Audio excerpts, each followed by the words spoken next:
Harrell, or NurseMeg, as she is known on social media, is a veteran of the industry and nurse educator. She says the convenient insurance plan you get through work might not be the most cost-effective.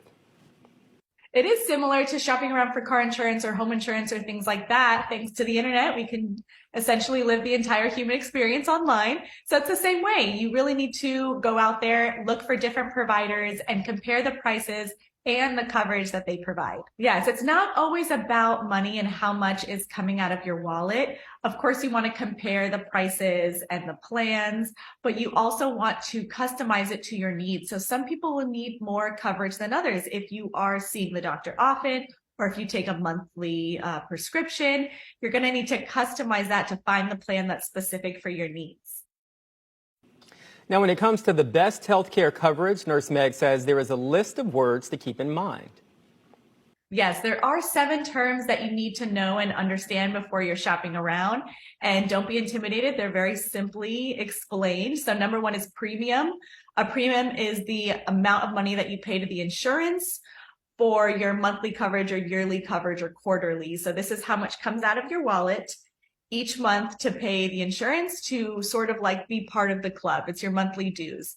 Now, deductible is the amount that you pay for your medical care, for your doctor's visit before the insurance comes and gets involved and pay. So it's how much comes out of your wallet before insurance comes by and says, I'll help you pay. And then a copayment is just that little flat fee that you pay to get a service or to see a doctor. Coinsurance is the percentage that you pay until your deductible is met. So usually it's like a 70-30 plan. So you'll pay 30% and then the insurance will pay 70% until you reach that deductible. And then insurance says, okay, we'll take care of everything from now on.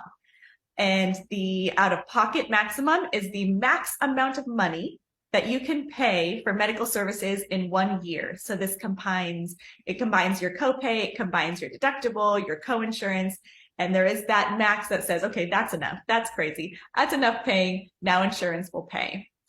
Pre-existing condition is any disease or diagnosis or disability or any imperfection in your health that insurance can use to deny you coverage or access. And a really quick clarification, Medicare versus Medicaid. Medicare is government-funded health insurance for individuals with disabilities or over the age of 65. And then Medicaid is a combination of federal and state for low-income individuals. A higher deductible is one way to save on health insurance, but that's not all. I love an HSA plan, which is a health savings account. Now, this is a tax deductible account where you can put money into this account and only use it for healthcare services. It could be for seeing a doctor, it could be for buying a Band-Aid, it could be for paying prescriptions, and it's a really good way to save on medical expenses. NurseMeg says for an individual who doesn't need a lot of medical care, they can get a low monthly rate of around $100, and that is with a higher deductible.